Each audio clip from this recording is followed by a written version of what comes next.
लाल jacket में मौजूद ये लड़की यूट्यूबर रुचि तिवारी है। जिस युवक का ये फोन छीन रही है उनका नाम नवीन कुमार नंदन है। आप इस वीडियो में साफ ये कहते सुन सकते हैं कि वीडियो डिलीट करो। ये उस वक्त की तस्वीर है जब आयशा समेत अन्य वामपंथी संगठनों ने यूजीसी को लेकर 13 फरवरी को दिल्ली यूनिवर्सिटी के नॉर्थ कैंपस में प्रदर्शन किया था। इसी प्रदर्शन के बीच ये यूट्यूबर आती है और पत्रकार नवीन कुमार नंदन का मोबाइल छीनने लगती है। नवीन इसका विरोध करते हैं। नवीन उस दिन को याद करते हुए ट्वीट करते हैं कि 13 फरवरी को दिल्ली विश्वविद्यालय में मैं यूजीसी की नई गाइडलाइंस पर रिपोर्टिंग करने गया था। लाल स्वेटर में दिखाई दे रही महिला मुझसे मेरा फोन छीन रही है, जबकि मैं इस महिला को जानता तक नहीं। पूछने पर पता चला कि ये मैडम राइट विंगर हैं और जंतर मंतर पर भीम आर्मी के आंदोलन से इनको कुछ लोगों ने हटा दिया था, क्योंकि ये वहाँ माहौल खराब कर रही थी, जिसका वीडियो हमने अपने चैनल पर चलाया था। अपने 3-4 साथियों के साथ ये मैडम आई थी बीच बचाव करने। जो छात्रा आई इन्होंने उनको भी मारकर गिरा दिया। दरअसल भीम आर्मी के प्रदर्शन के दौरान भी यूट्यूबर पर माहौल खराब करने का आरोप लगा था, जिसके बाद उसे वहां से प्रदर्शनकारियों ने खदेड़ दिया था।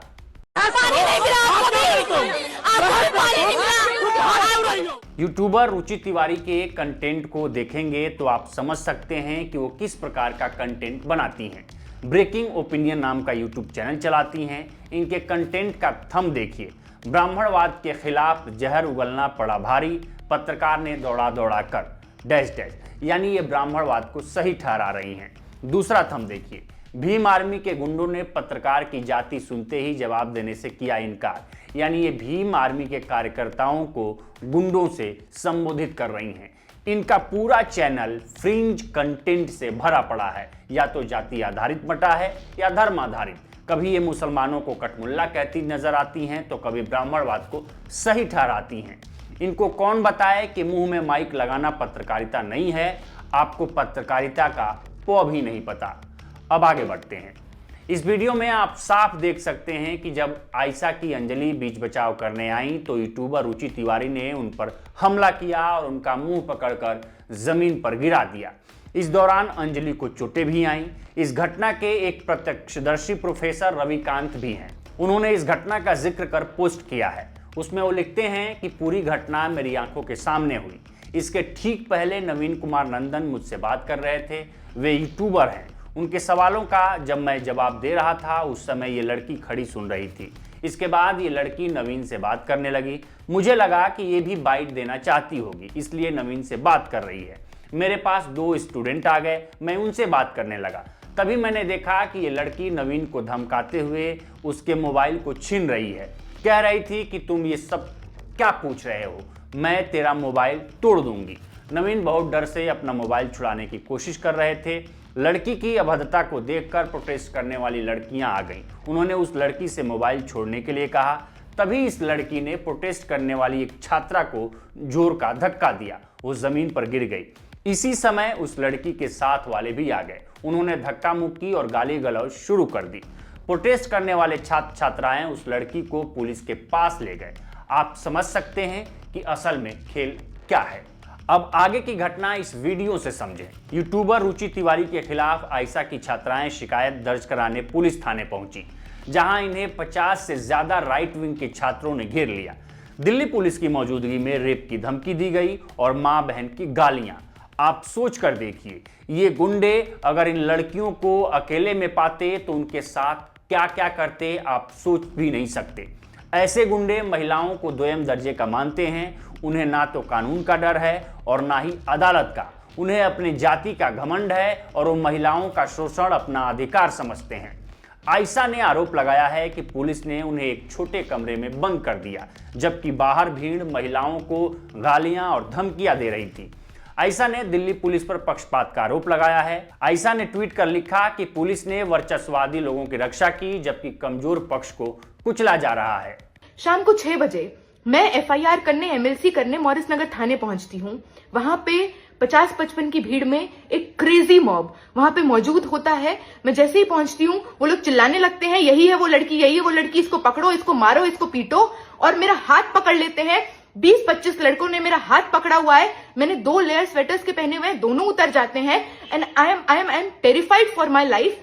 क्योंकि इन लोगों का कोई भी दायरा नहीं है, कोई भी लिमिट नहीं है। वो वहां पे रेल देंगे, पेल देंगे, इसका काम यहीं पे खत्म करेंगे। हम लोग भाग के एक छोटे से कमरे में पुलिस स्टेशन के अंदर ही जाते हैं, जहां पे कांच की दोनों तरफ खिड़कियां हैं।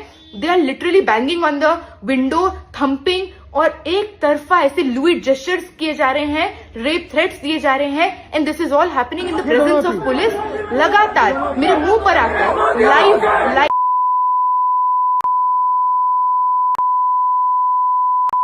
वहां पे नारे नेता बन रही थी ना, अंजलि की कब्र नेता बन रही थी ना तू। पुलिस के सामने ये सारी चीजें होती हैं।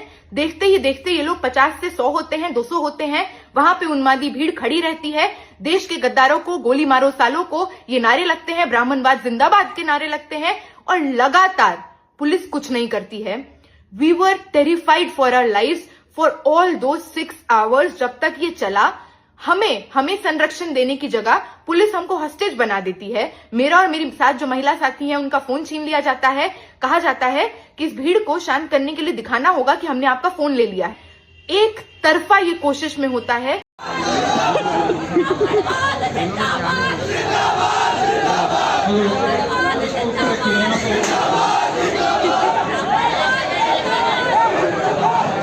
दिल्ली पुलिस ने अभी तक इस वीडियो वाली घटना पर कोई आधिकारिक बयान जारी नहीं किया है। दोनों पक्षों की एफआईआर दर्ज है और जांच चल रही है। पुलिस का कहना है कि मामला जांच के अधीन है, लेकिन अब तक किसी की भी गिरफ्तारी या बड़ी कार्रवाई की खबर नहीं आई है। ये घटना दिल्ली यूनिवर्सिटी में छात्र राजनीति के गिरते नैतिक पतन की है, जो जातिवादी लैंगिक हिंसा और कैंपस में बढ़ती गुंडागर्दी को उजागर करती है। पानी नहीं मिला आपको भी, आपको पानी नहीं मिला, आपको पानी नहीं मिला, पानी नहीं मिला, पानी पिलाओ, पानी पिलाओ, बस करो तू, बस करो,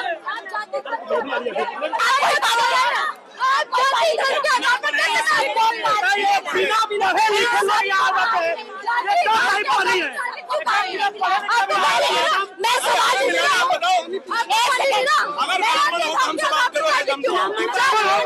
ब्राह्मण है तो ब्राह्मण से बात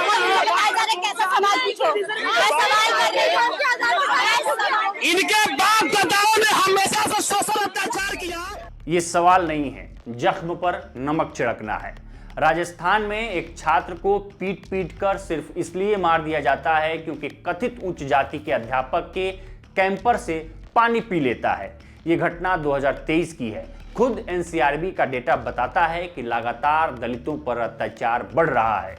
हम समाज के बीच और गहरी खाई बनाते जा रहे हैं। जिस युवा पीढ़ी के कंधों पर इसे पाटने की जिम्मेदारी है, वही युवा पीढ़ी इससे उबर नहीं पा रही। यूजीसी एक्ट दंड नहीं है, ये एक उपचार की एक कड़ी है, ताकि कोई और दलित छात्र दूसरा रोहित वेमुला, दर्शन सोलंकी और पायल तडवी जैसा शिकार न हो जाए। फिलहाल इस रिपोर्ट में इतना ही। इस पर आपकी क्या राय है, हमें कमेंट कर सेक्शन में जरूर बताएं। बाकी देश दुनिया की तमाम खबरों के लिए बने रहे लोकमत हिंदी के साथ।